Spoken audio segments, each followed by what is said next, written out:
Welcome to my channel Science with Mosmi. Let's start our chapter.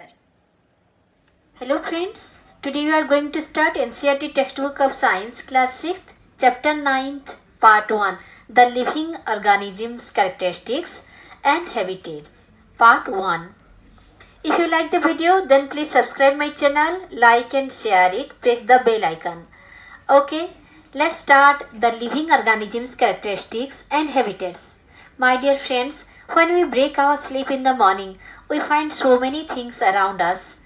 We find जब हम सुबह हमारे नींद खुलता है, हम आंखें खोलते हैं, we find so many things. हमारे चारों ओर हम बहुत सारी चीज़ें देखते हैं. जैसे कि एक पंछी को पंछी का आवाज़ सुनते हैं, हवा बहता हुआ देखते हैं, सूरज की किरणें बिछाई हुए देखते हैं, फूल खिलता हुआ देखते हैं. क्या ये सारी चीज़ लिविंग है? नहीं, इनमें से कुछ चीज़ लिविंग है और कुछ चीज़ नॉन लिविंग है. तो फिर कैसे पता चले हमको कि कौन सा चीज़ लिविंग थिंग्स है और कौन सा चीज़ नॉन लिविंग है? तो इसी चैप्टर में हम ये डिस्कस करने वाले हैं लिविंग ऑर्गेनिजम्स की कैरेक्टरिस्टिक्स क्या है.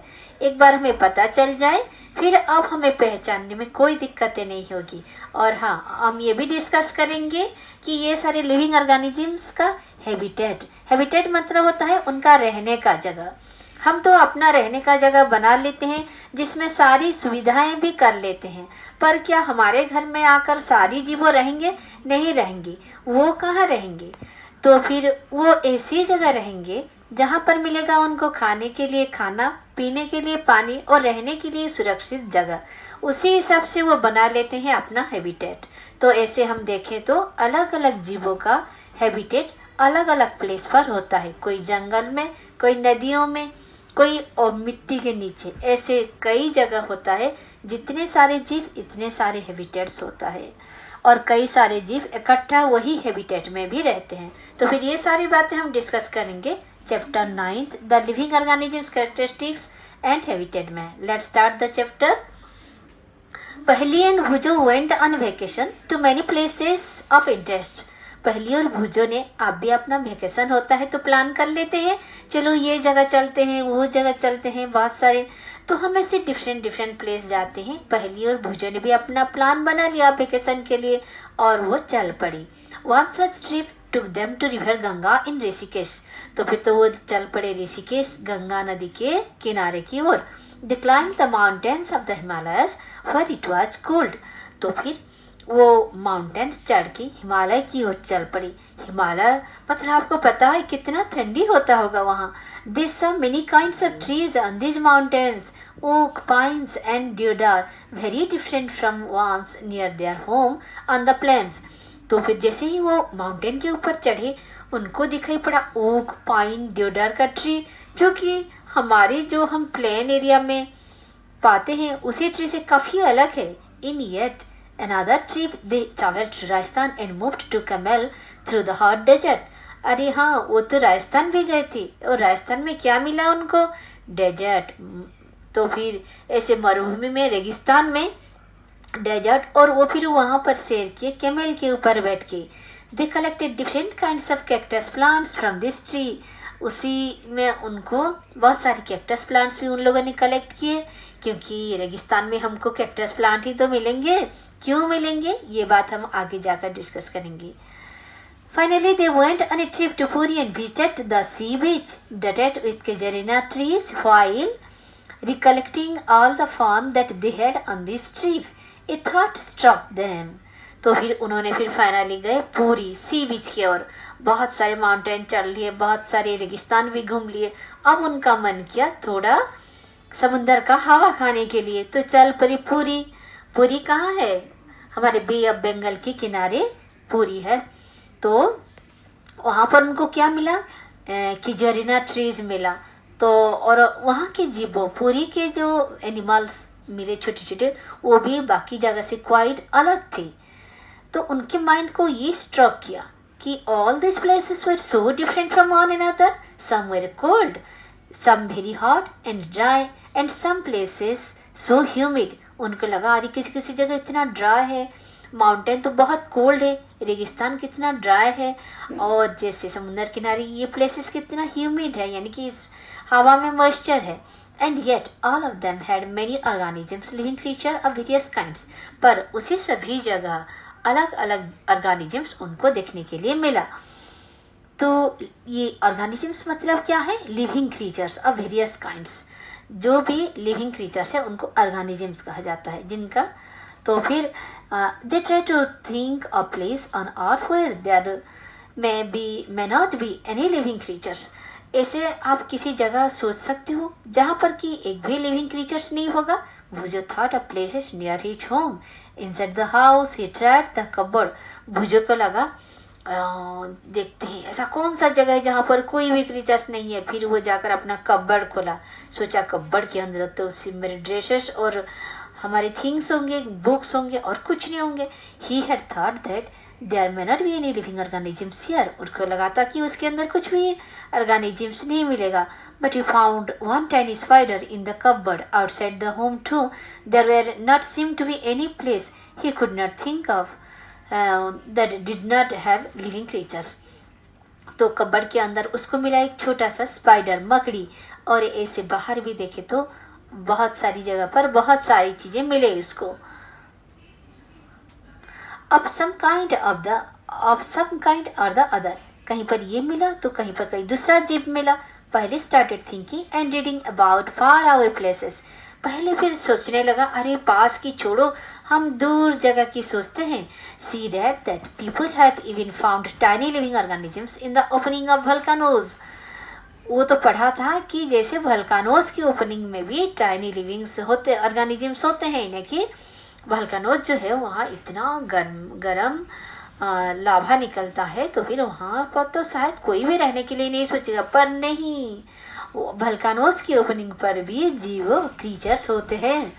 इसका मतलब सभी जगह पर क्रीचर्स मौजूद है। Organisms and the surroundings where they live. तो ऐसे क्रीचर्स और वो कहाँ कहाँ रहते हैं, आइए देखते हैं किस प्रकार के जीव कहाँ पर रहना पसंद करते हैं। Another thought that occurred to Paheli and Bhuju was about the kinds of living organisms that are present in different locations। तो फिर उनको लगा कि अलग अलग जीव अलग अलग स्थानों पर रहते हैं। That they had visited। उन्होंने देखा था जहाँ जहाँ पर देखिए अलग अलग जगह पर। जैसे जो जीव उनको रेगिस्तान में मिला वो उनको पुरी में नहीं मिला, क्या जो पुरी में मिला वो उनको माउंटेन में नहीं मिला। तो अलग अलग जगह पर अलग अलग जीव देखने के लिए मिले थे। The deserts at camels, the mountains at goat and याक।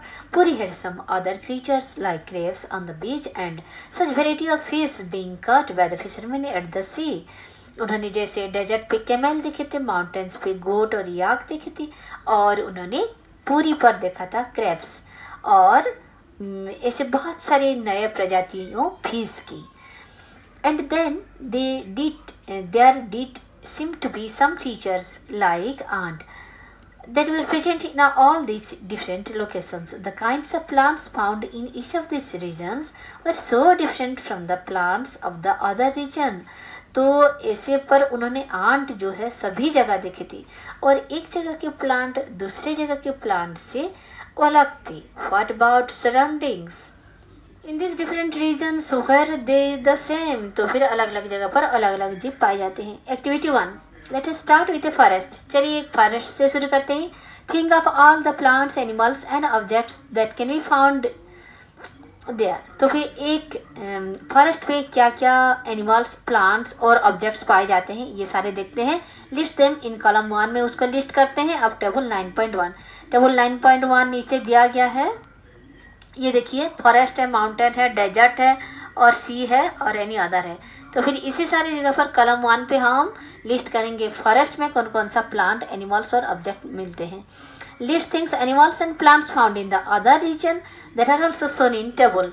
तो फिर और एक जगह पर और अदर रीजन्स पे कहाँ कहाँ पर ऐसे एनिमल्स, प्लांट्स और क्या चीज़ पाए जाते हैं ऐसे हम लिस्ट करेंगे टेबल में।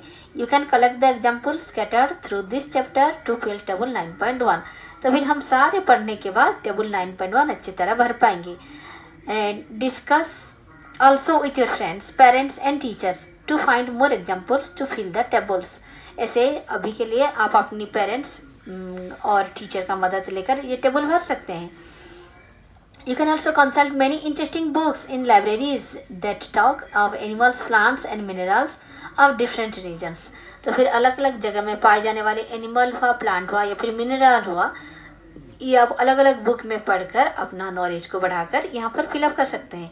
Try and include many plants, animals and objects big and small in each of the columns in this table. तो फिर कौन कौन सा प्लांट्स और एनिमल्स, चाहे वो कितना छोटा भी क्यों ना हो, कितना बड़ा भी क्यों ना हो, ये सारे आप और कौन कौन सा नहीं दिखता है वो भी आप भर सकते हैं. Perhaps parts of plants like dried leaves और parts of animals like bones, और ये सब भी देखने के लिए मिलते हैं. जैसे पौधों का पत्ता हुआ या फिर एनिमल्स का बोन, ये सारे भी तो मिलते हैं. You may not find different kinds of soils and pebbles. अलग अलग जगह के सॉइल और पेबल्स यानी कि छोटे छोटे पत्थर, वो सब भी अलग अलग जगह पर मिलते हैं. Water in the oceans may have salts dissolved in it as discussed in chapter 5. There could be many more objects. जैसे हम ओशन की बात देखें तो ओशन में हमें क्या मिलेगा, सॉल्टी वाटर मिलेगा जिसमें बहुत सारे सॉल्ट डिजॉल्व होके रहे होंगे. और ऐसे हमको बहुत सारी चीज़ मिलेगा जो कि अलग जगह पर नहीं मिलेगा. As we go through the chapter, keep adding more examples to table 9.1. आगे आगे हम चैप्टर पढ़ते जाएंगे तो टेबल 9 भरने के लिए हमें बहुत सारी चीज़ मिल जाएगा. We'll discuss the table as we travel through many more interesting places. चलिए अब हमारा different places घूमना शुरू करते हैं. Habitat and adaptation. Habitat and adaptation क्या है? बेसिकली कहा जाए तो habitat means रहने का जगह और adaptation means adjustment as per the environmental condition. Different types of adjustment that comes in our features, in our habit. Okay, we'll discuss it in detail. What is this adaptation? Don't get worried about. Now we are going to discuss about habitat. So what do you find from the plants and animals listed in activity 1? Activity 1 में आपने क्या देखा plants और animals के बारे में, यानी कि अलग अलग जगह, अगर फॉरेस्ट हो या फिर माउंटेन हो, डेजर्ट हो, तो फिर अलग अलग जगह में प्लांट्स और पाए जाने वाली एनिमल सारे अलग अलग होते हैं. Did you find a large variety in them? क्या बहुत सारे भी दिखते हैं? Look at what you have entered in the column for the desert and the column for the sea in table 9.1. आपने डेजर्ट पे क्या भरा था? कौन सा प्लांट्स देखने के लिए मिलता है? कैक्टस. कौन सा एनिमल? कैमल. और क्या आपने सी के लिए भी वही भरा था? बिल्कुल भी नहीं. सी में हमको मिलेगा केजरीना प्लांट या फिर पाम, कोकोनट प्लांट्स ऐसे मिलेगा. और एनिमल्स क्या मिलेंगे? जैसे क्रैब हुआ, आंट हुआ, डिफरेंट टाइप्स ऑफ फिश, है ना. तो फिर ये दोनों सेम नहीं होंगे. दो प्लेस की प्लांट्स, एनिमल्स और अदर पाई जाने वाली चीज सेम नहीं होंगे. Did you list very different kind of organisms in this 2 columns? अगर हम सारे कलम देखें, जैसे फॉरेस्ट, माउंटेन, डेजर्ट, सी, ये सारे कलम देखें तो सबसे ज़्यादा अलग कौन सा होता है? डेजर्ट का थिंग्स और सी का. सी के एरिया में पाए जाने वाले थिंग्स सबसे अलग आते हैं. In the sea plants and animals are surrounded by saline water. Sea में सारे प्लांट्स और एनिमल्स सेलाइन वाटर से घिरे हुए होते हैं. सेलाइन वाटर कैसा होता है? ये सल्टी होता है, सॉल्ट से होता है, salty water. Most of them use the air dissolved in water. तो फिर उसका एयर भी कुछ हद तक ऐसे ही होता है. There is very little water available in the desert. और हम डेजर्ट की कंडीशन देखें तो वहाँ पर बहुत ही कम पानी मिलता है. It is very hot in the day time and very cold at night in the desert. The animals and plants of the desert live on the desert soil and breathe air from the surroundings. Desert का condition कैसा होता है? दिन में बहुत ही गर्म और रात में बहुत ही ठंडा. तो फिर उनमें पाए जाने वाले प्लांट्स जो है वो डेजर्ट की सॉइल से ही अपना न्यूट्रिशन खींचते हैं.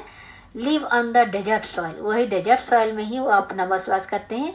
और breathe air from the surrounding, पास से ही वो अपना एयर ब्रीथ करते हैं.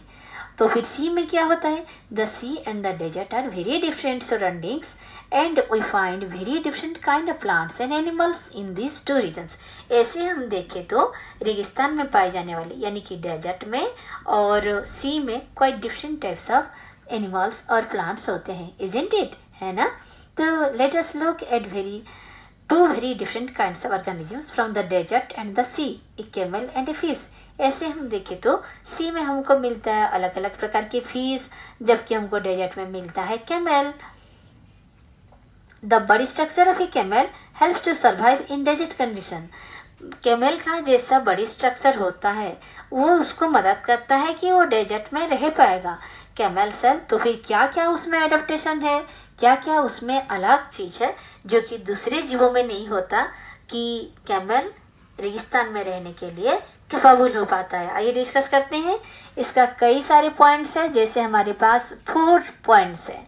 आइए एक के बाद एक डिस्कस करते हैं। नंबर 1 कि उसका लॉन्ग लेग होता है। The body structure helps to survive the camel to live in desert condition. Number 1 camels have long legs. Camel का आप देखे हैं वो बहुत ऊंचा होता है, तो फिर उसका लेग बहुत ही लंबा होता है। विच हेल्प टू, जो कि उसे मदद करता है कि वो keep their bodies away from the heat of the sand. जो रेगिस्तान की बहुत हॉट सैंड है उसी से वो ऊंचाई में रहता है, तो फिर उसको वो सह पाता है, उसको ज़्यादा गर्मी नहीं लगता। Number 2 they excrete small amount of urine. वो यूरिन बहुत ही कम छोड़ता है कि उसका पानी बॉडी के अंदर ही रहता है, यूरिन में निकल नहीं जाता है। देयर डोंग इज ड्राई, और उनका डोंग जो है, उनका टट्टी जो है वो ड्राई ही होता है, उसमें भी पानी नहीं होता। 2 नंबर। और 3 नंबर है ये डजंट डू नॉट स्वेट। इसको स्वेटिंग नहीं होता, स्वेटिंग में भी तो पानी चला जाता है ना बॉडी से, वो भी नहीं होता। कितना आराम की बात है। Since camel lose very little water from their bodies they can live for many days without water. तो ये सारी एडेप्टेशन है क्या है, और एक बार रिवाइज कर लेते हैं। उसका पैर लंबा है, long leg, small and it urinate very small amount of water, there dung is dry, no sweating. Then these are the adaptations these are the adjustment why the camel can live in desert. Let us look at different kinds of fish. अब हम देखते हैं fish में क्या सारी adjustment है ताकि वो पानी में अच्छी तरह रहता है। Some of these are shown in figure 9.3. There are so many kinds of fish, but do you see that they have sometimes common about their shape? हम तो देखते हैं बहुत प्रकार के फिश, पर वो सभी में एक कुछ कॉमन चीज़ें होता है, जैसे उन लोग का शेप एक जैसा ही होता है ना। चाहे वो छोटा से छोटा हो या फिर बड़ा से व्हेल जैसा हो, वो अलग नहीं दिखते। वही फिश का शेप जो है वही रहता है। कैसा रहता है? All the ones that shown here have the streamlined shape. उनका बड़ी का शेप जो है उसको स्ट्रीमलाइन शेप कहते हैं, जिसमें कि उन लोगों को आसान होता है पानी के अंदर मूव करने के लिए। That was discussed in chapter number 8. This shape helps them to move inside water. पानी में जाने के लिए उनको आसानी होता है। Fish have slippery scales on their bodies. तो इनमें पहले उसका शेप उसका साथ देता है वाटर में मूव करने के लिए। पॉइंट नंबर 2, उसका स्केल जो है वो स्लिपरी है, फिसलता हुआ है, ताकि कोई भी एनिमी उसको अच्छी तरह पकड़ नहीं पाएगा। आप अपना सोचिए, आप अगर फिश पकड़ना चाहे तो आपके हाथों से कैसे फिसल जाता है ना। This skills protect the fish and also help in easy movement through water. इसी के वजह से तो वो पानी में मचलता फिरता है। We discussed in chapter 8 that fish have flat fins and tails that help them to change direction and keep their body balanced in water. जब आप बाइक चलाते हैं कैसे उसका हैंडल आपको मदद करता है, चाहे जिस दिशा में चाहे आप उसको मोड़ सकते हैं आपके बाइक को, और फिर डायरेक्शन चेंज करते हैं, स्पीड बढ़ा सकते हैं, घटा सकते हैं। ऐसे ही उसका जो फिन्स है और टेल्स है ये काम करता है उसका हैंडल की तरह, और उसको डायरेक्शन चेंज करने के लिए और उनके बॉडी को बैलेंस करने के लिए मदद करता है। Gills present in the fish help them to use oxygen dissolved in water. ये गिल्स जो है उनको आपकी नोज की तरह काम करता है, या फिर आप मानिए कि लंग्स की तरह काम करता है, और ये हम उसको मदद करता है कि वो पानी में डिजॉल्व्ड ऑक्सीजन होता है ना उसको यूज करता है और अच्छी तरह अपना ब्रीदिंग निपटाता है। तो these are the adaptation, or you can say the body changes. How it is different from the other animals? That's why the fish is able to move and live freely and smoothly in water. Okay, let's come to the next point. We see that the features of the fish help it to live inside water and the features of a camel help it to survive in a desert.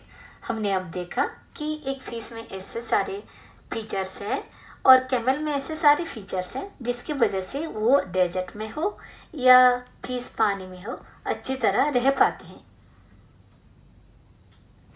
We have taken only 2 examples from a very wide variety of animals and plants that live on the earth.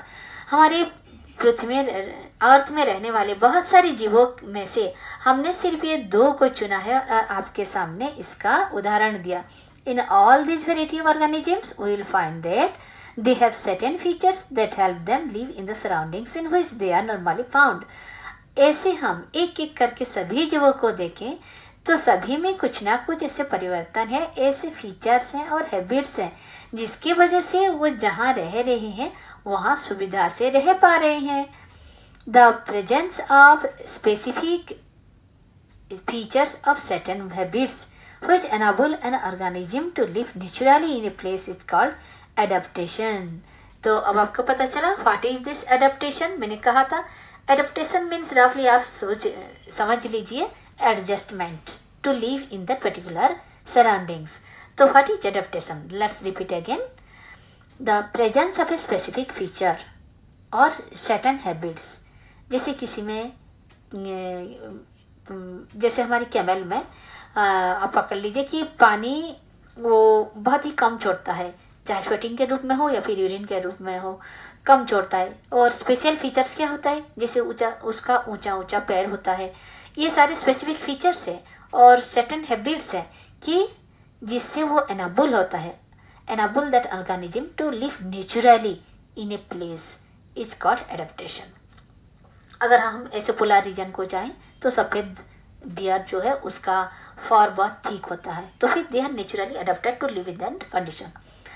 This is called adaptation. Adaptation of organisms differ depending on their place of dwelling. तो फिर ये adaptation animal to animal differ करता है कि वो कैसे जगह रहता है, उसी जगह के हिसाब से उसका एडजस्टमेंट होता है.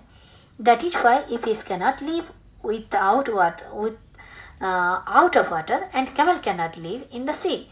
इसी के वजह से तो हम फिश को लेके डेजर्ट में नहीं छोड़ सकते या फिर कैमल को लाके सी में नहीं चला सकते. ठीक है.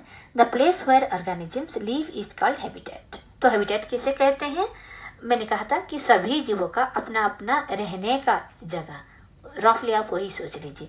तो the place where organisms live is called habitat. Organisms जीवो जहाँ रहते हैं उसी जगह को उसका हैबिटेट कहते हैं. तो हैबिटेट मीन्स क्या है, हैबिटेट मीन्स ए ड्वेलिंग प्लेस, एक रहने का जगह यानी कि उनका घर. The habitat provides food, water, air, shelter and other needs to organisms. आप अपने घर में कैसे रहते हैं, बराबर का खाना खाते हैं, पीते हैं और आराम करते हैं और आपको भरपूर एयर भी मिलता है ब्रीदिंग के लिए. ऐसे ही हैबिटेट उसी जीव को उसके खाने लायक खाना, वाटर, एयर और शेल्टर यानी कि विश्राम करने की जगह और सेफ्टी देता है. That needed to the organism, जो कि उसी जीव के लिए चाहिए. Several kinds of plants and animals live in the same habitat. एक ही हैबिटेट में बहुत सारे प्रकार के प्लांट्स और एनिमल एक ही साथ रहते हैं. The plants and animals that live on land are said to live in terrestrial habitats. इसी हिसाब से देखें तो हैबिटेट्स हमको ब्रॉडली 2 टाइप्स ऑफ मिलेगा, एक्वाटिक हैबिटेट्स, टेरेस्ट्रियल हैबिटेट्स. तो एक्वाटिक हैबिटेट्स हम बाद में डिस्कस करेंगे. अभी हम डिस्कस करने वाले हैं टेरेस्ट्रियल हैबिटेट्स के बारे में. टेरेस्ट्रियल हैबिटेट्स क्या है, the plants and animals that live on land are said to live in terrestrial habitats. जो कि हमारी लैंड में रहने वाले एनिमल्स और प्लांट्स है तो उन्हीं को बोलते हैं terrestrial habitats. The plants and animals that live on land are said to live in terrestrial habitats में रहते हैं बोल के माना जाता है उसे प्लांट्स और एनिमल्स को जो कि लैंड में रहते हैं. ऐसे हम बाद में देखेंगे एक्वाटिक किसको कहते हैं, जो कि वाटर में रहते हैं, उसे प्लांट्स एनिमल्स को एक्वाटिक हैबिटेट कहा जाता है, एक्वाटिक एनिमल्स, एक्वाटिक प्लांट्स कहा जाता है. तो एग्जाम्पल्स ऑफ ऐसे टेरेस्ट्रियल एनिमल्स कौन है, जैसे आगे हम चलकर देखेंगे। तो पहले हम देख लेते हैं ये टेरेस्ट्रियल हैबिटेट्स है कौन कौन सा। ये है forest, grassland, deserts, coastal and mountain regions. और on the other hand the habitats of plants and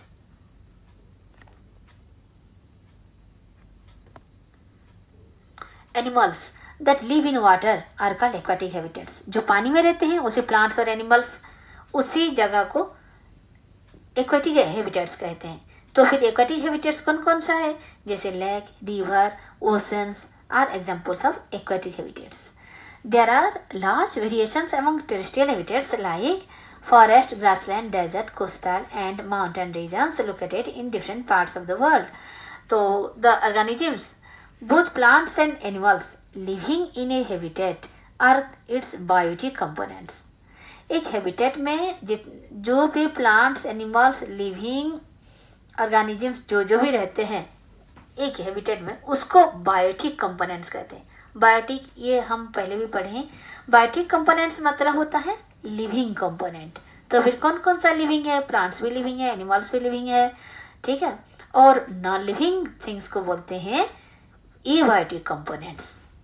एक हैबिटेट में पाए जाने वाले नॉन लिविंग थिंग्स कौन कौन सा है, रॉक, सॉइल, एयर, वाटर, ये सारे नॉन लिविंग थिंग्स है। और हाँ, sunlight and heat are also abiotic components. Sunlight और हीट भी एबायोटिक कंपोनेंट्स के अंदर आता है। We know that some plants grow from seeds. Let us look at some abiotic factors and their effect on seeds as they grow into young plants. तो फिर कैसे seed से यंग प्लांट होते हैं इसके बारे में हम पढ़ेंगे एक्टिविटी 2 में। Recall activity 5 in chapter 1। Activity 5 in chapter 1 हमने क्या देखा था, वो ये we met sprouts from moong and chana seeds. तो हमने मूंग और चना सीड से स्प्राउट्स निकलते।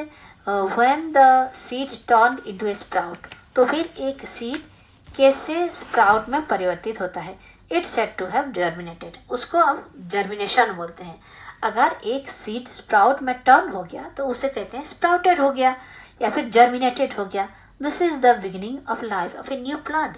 इसी से तो शुरू होता है एक न्यू प्लांट बनना।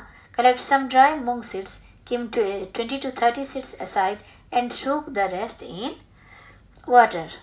Soak the rest in water for a day. तो 20 से 30 सीड्स आप लीजिए और उसमें से कुछ आप सोक करने के लिए छोड़ दीजिए। Divide the soaked seeds into 4 parts. अब सोक करने के बाद, अब अच्छी तरह सुनिए, सोक करने के बाद जो सोक हो चुका उसको आपको 4 भाग करना है।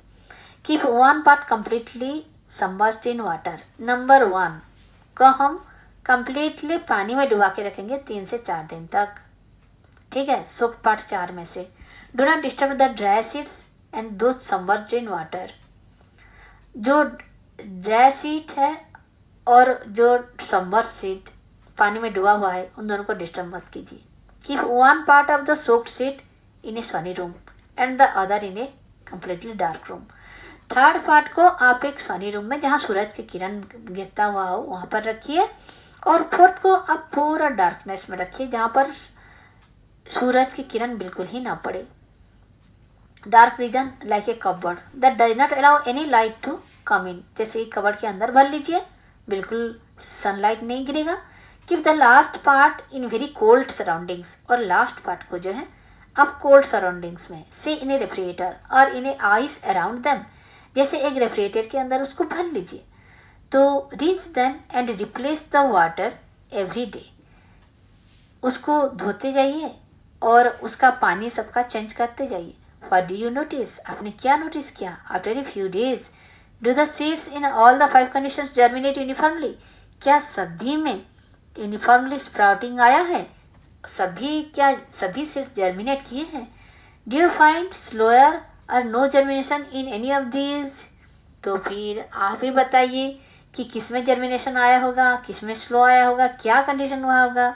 जैसे हमको पहले पता है कि जर्मिनेशन के लिए हमें क्या चाहिए, 3 चीज़ चाहिए। उसको सनशाइन भी चाहिए, मॉइस्चर भी चाहिए, एयर भी चाहिए। तो फिर ये सारे कंडीशंस फुलफिल होता है जहाँ हम सनलाइट वाले रूम में रखे हैं तो फिर वही अच्छा से स्प्राउटेड हुआ होगा, उसी से जर्मिनेशन हुआ होगा। Do you realise that abiotic factors like, और जो डार्क में है उसको तो सनलाइट नहीं मिला, जो पूरा समर जो के है उसको भी एयर नहीं मिला, तो फिर उसमें नहीं हो पाएगा कुछ भी।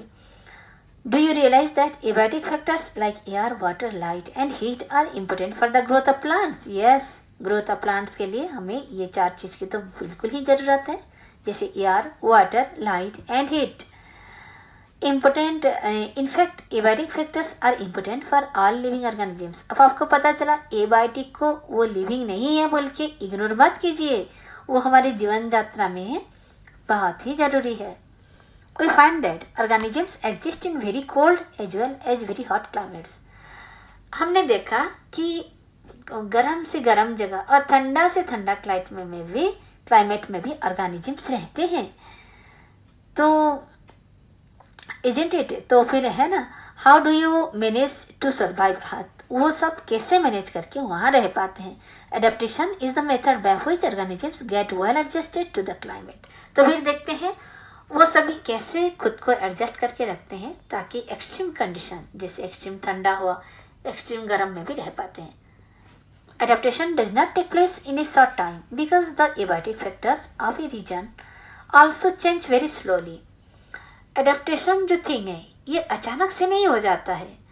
इसके लिए क्या होता है, बिकॉज द एबायोटिक फैक्टर, उसका सपोज टेम्परेचर हुआ या फिर सॉइल कंडीशन हुआ, जो भी एबायोटिक फैक्टर है वो over long period of time धीरे धीरे होकर चेंज होता है।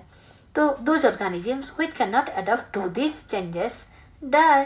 तो फिर उसी चेंज के हिसाब से ऑर्गेनिजम्स भी अगर खुद को परिवर्तित ना करे तो फिर वो नहीं एग्जिस्ट कर पाता, वो मर जाता है। And only the adopted ones survive, जो इस परिवर्तन के हिसाब से खुद को भी बदल लेता है तो फिर वही सर्वाइव कर पाता है। ये तो संसार का नियम है। Organisms adopt to different abiotic factors in different ways. तो फिर ये जो एबायोटिक फैक्टर का चेंज होता है उसी के हिसाब से ऑर्गेनिजम्स अलग अलग हिसाब में अपना एडजस्टमेंट करता है। This results in a wide variety of organisms in different habitat. तो फिर ये एक इसी हिसाब से होता है। अब हम देखते हैं जर्नी थ्रू डिफरेंट हैबिटेट। तो हम देखते हैं डिफरेंट हैबिटेट, जैसे कि टेरेस्ट्रियल हैबिटेट, एक्वाटिक हैबिटेट। हमने कहा था टेरेस्ट्रियल हैबिटेट में हम देखते हैं desert, some terrestrial habitats like desert में क्या होता है।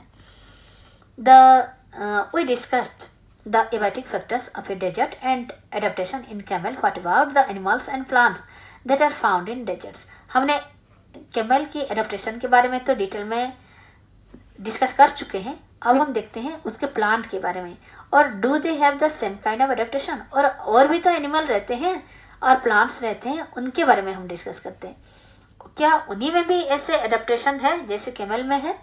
There are desert animals like rats and snakes, तो which do not have long legs. हमने तो पढ़ा था कि कैमल का लंबा लंबा पैर होता है, तो क्या आपको ये लग रहा है कि डेजर्ट में जितने सारे क्रीचर्स है सभी का लंबा लंबा पैर है? नहीं, अरे रैट्स हुआ कि सांप हुआ, उनका तो लंबा पैर नहीं होता ना, फिर वो तो रहते हैं डेजर्ट में, तो कैसे रहते हैं? To stay away from the intense heat during the day, they stay in burrows deep in sand. The animals come out only during the night when it is cooler. तो फिर ये सारे जीव जिनका लंबा पैर नहीं होता वो क्या करते हैं, डीप अंदर द सॉइल रहते हैं, अंडरग्राउंड रहते हैं, ब्यूरोज में रहते हैं। तो फिर वो लोग दिन में बाहर नहीं निकलते, वो सिर्फ रात को ही जब बहुत कूल होता है उसी टाइम रहते हैं। ये देखिए उनका घर, ये है डेजर्ट एनिमल इन ब्यूरोज, ऐसे ही रहते हैं। आप देख पा रहे हैं 9.4 में, तो फिर ऐसे वो खुद को एडजस्ट करते हैं। shows 9.5 shows some typical plants that grow in a desert. How are these adapted to the desert? तो फिर ये है टिपिकल प्लांट्स, ये है कैक्टस प्लांट्स, और ये खास से डेजर्ट में पाए जाते हैं। वो कैसे खुद को एडजस्ट करते हैं हम आगे जाकर इसके बारे में भी पढ़ेंगे। Activity 3, bring a potato cactus and a leafy plant to the classroom. Classroom में आप एक कैक्टस प्लांट लाइए और एक लीफी प्लांट लाइए। अब हम दोनों में फर्क देखेंगे।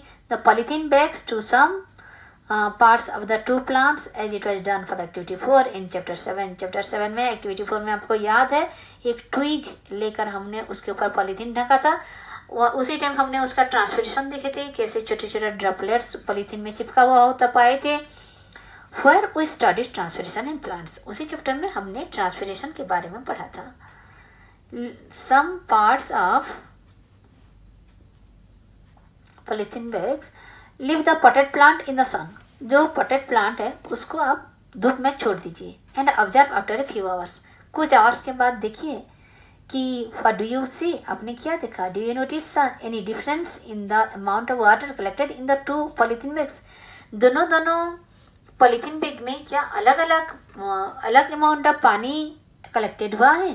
डेजर्ट प्लांट्स, अच्छा हम पहले डिस्कस करते हैं डेजर्ट प्लांट में क्या हुआ है। Desert plants lose very little water through transpiration, हमने देखा डेजर्ट प्लांट ट्रांसपिरेशन में बहुत ही कम पानी छोड़ता है। और क्या क्या ये है, number 1, the leaves in desert plants are very absent, are either absent, very small, और they are in the form of spines. This is number 2। तो उसमें जो डेजर्ट प्लांट में क्या क्या अडेप्टेशन है, ये हमारे अक्सर क्वेश्चन में आता है कि what are the adaptation in cactus. तो these are the answers. Point 1, plant desert plant में they lose very little water through transpiration. Number 2, इसका लीव्स या तो नहीं होता है या छोटा होता है, या फिर वो होता है तो स्पाइन के फर में, यानी कि कांटा के फर में होता है। तो कांटा के फर में होने से फायदा क्या है, this helps in reducing loss of water from the leaves through transpiration. अगर वो स्पाइन के हिसाब से रह जाएगा ना तो ट्रांसपिरेशनल लॉस ऑफ वाटर नहीं होगा। The leaf like structure you see in a cactus is in fact its stem. आप कैक्टस में जो ये देख पा रहे हैं और आपको लग रहा है कि ये लीफ है, अरे नहीं ये लीफ नहीं है, ये लीफ का स्ट्रक्चर में है, पर ये असलियत में तो उसका स्टेम है। The stem photosynthesis in these plants is usually carried out by the stem। और इसमें लीफ का काम क्या है, हम बोलेंगे अरे किसी में लीफ नहीं रहेगा, हमारे घर में अगर किचन नहीं रहेगा तो खाना कौन बनाएगा। तो फिर ऐसे ही वहाँ पर लीफ नहीं है तो फिर कैक्टस में खाना कौन बनाएगा। अरे ये जो लीफ जैसे दिख रहा है स्टेम है ना, यही तो खाना बनाता है। The stems is also covered with a thick waxy layer। और नंबर 3, पहले नंबर 3 पे क्या है, ये स्टेम जो है इसके ऊपर एक वॉक्सी लेयर रहता है which helps to retain water in the tissue of cacti। आप कैसे ठंडी के दिनों में जब बहुत कोल्ड होता है और आपके स्किन ड्राई हो जाता है तो आप मॉइस्चराइजर अप्लाई करते हैं ना, क्यों, क्योंकि उससे हमारे नमी बरकरार रहता है, मॉइस्चराइज करते हैं हमारे स्किन को। ऐसे ही एक वॉक्सी लेयर रहता है स्टेम के ऊपर ताकि उसका मॉइस्चर बना रहे। Most desert plants have roots that go very deep into the soil for absorbing water। क्योंकि उसका पानी जल्दी ही नहीं मिलता, बहुत नीचे डीप इनसाइड द सॉइल होता है, इसीलिए उसका रूट भी कोई कम काम का नहीं, वो भी बेचारा चले जाता है इतना डीप तक, जहाँ पानी मिले वहाँ तक वो पहुँच ही जाता है टू एब्जॉर्ब वाटर, और वाटर को एब्जॉर्ब कर ही लेता है। तो this are the adaptation for cactus plant. इसी के साथ हमारी पार्ट 1 खत्म होता है। पार्ट 2 में हम कंटिन्यू करेंगे माउंटेन रीजन से। Hello, with this we complete our first part of the chapter. If you like the video, then please subscribe the channel, press the bell icon so that you can get the latest chapter uploaded by me. Thank you.